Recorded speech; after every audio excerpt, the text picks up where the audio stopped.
Alright everyone, it's time for Occult Literature, video number 299, The Influence of the Zodiac Upon Human Life. Link in the description of my edition of this work on Amazon. Second and third links are to my books, blogs. This is an astrological work within the context of general Western astrology. Most of it is a list of the 12 signs, their basic characters, marital bliss between the signs or lack of bliss, jobs potentially, basic personality traits, things of that nature, and also does delve into the concept, number one, of cusp signs, which is something that a lot of people in astrology shun and others accept, number one, and then also talking about the movement of the sun in general, tangential to the actual signs themselves in their fixed dates. It's a good book. It's more comprehensive than many, but it's easily understood. Generally, you have two kinds of astrological works, and this actually can rankle me. You've got stuff that's very, very introductory. That is, that it only talks about the 12 signs in their very fixed state, date-wise, of course. I'm not talking about fixed or changeable in the larger sense. Very, very elementary. Then you get works that are extremely complex and require extreme numbers of charts and ephemera and all of these other things that a person that's not particularly, they're not willing to spend potentially years training in astrology, they're not really going to comprehend. This work strikes a balance between those two sort of poles within that literary tradition and is therefore an intermediate work, and intermediate in length. It's 100 pages.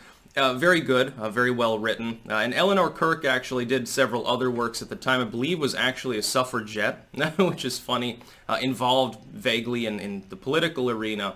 And this is, I think, one of her main works.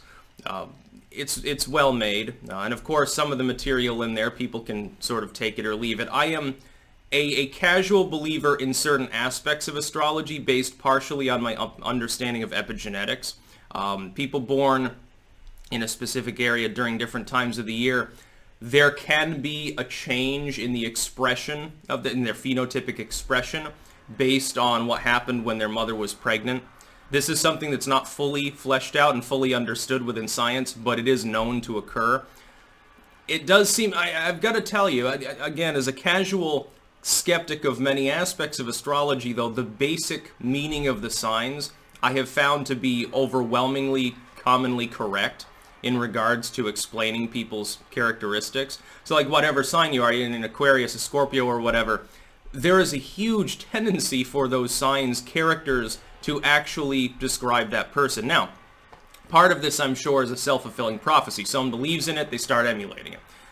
The person is a Leo, they're kind of fiery and maybe given over to certain behaviors, in part because they believe in that sort of thing. It's a little bit of a confirmation bias, potentially. Like I'm an Aquarius, specifically on the cusp, the very edge of the cusp of Capricorn. I have those characteristics. I made a whole video about this. Part of it might be that over time, because of a casual interest in my sign as part of my identity, in again, sort of the post-flower child 90s kid way of doing it, part of that could have affected my behavior over time. Just a theory that I happen to agree with, at least, again, in a general sense. You don't have to take it 100% seriously, but it's a very fascinating subject. And this particular work does, I think, a better job of explaining the basic concept of the zodiac and its meanings than pretty much any other work I've encountered, certainly more than the other astrological works that I've personally edited. So again, link in the description of my edition of this work on Amazon. Second and third links are to my books blog. Definitely recommend it if you have more than a vague interest in the subject. That's about all. Peace out.